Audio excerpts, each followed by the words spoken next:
DJ Arvind Yadav.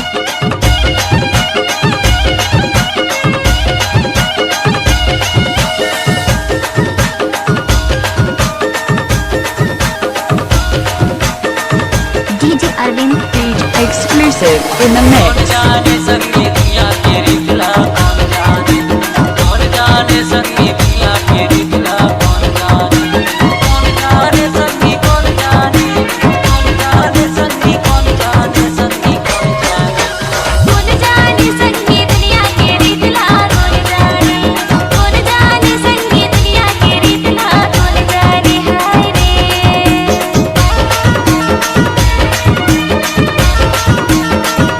DJ Arvind Yadav.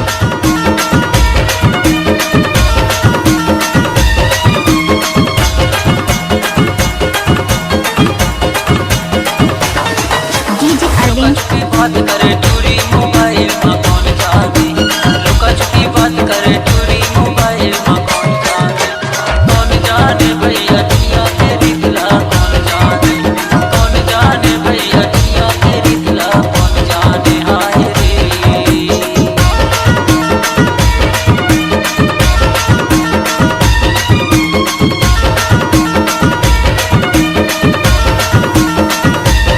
DJ Arvind Yadav. Exclusive DJ DJ Arvind पूरा होते दारू लाती के का कौन जाने संगे दुनिया के रीतला कौन जाने भैया दुनिया के रीतला कौन जाने हाय रे।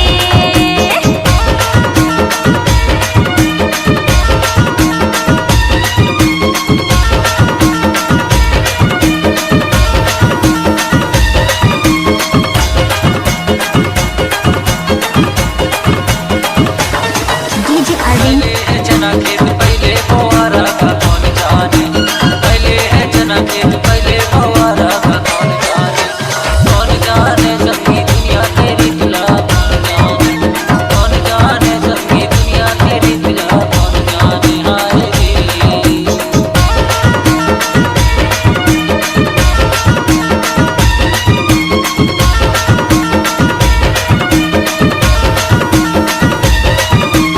exclusive डीजे DJ अरविंद खातिर हसन। दुनिया मां बनवई सिलू रेगा कौन जाने, लगी हरा माया लागुन बैरी टूरेगा कौन जाने संगी दुनिया के रीतला कौन जाने संगी दुनिया के रीतला कौन जाने संगी कौन जाने संगी कौन जाने संगी कौन जाने संगी दुनिया के रीतला कौन जाने संगी दुनिया के रीतला कौन जाने संगी दुनिया के रीतला कौन जाने संगी दुनिया के रीतला कौन जाने संगी दुनिया के रीतला कौन जाने कौन जाने संगी दुनिया के रीतला कौन जाने।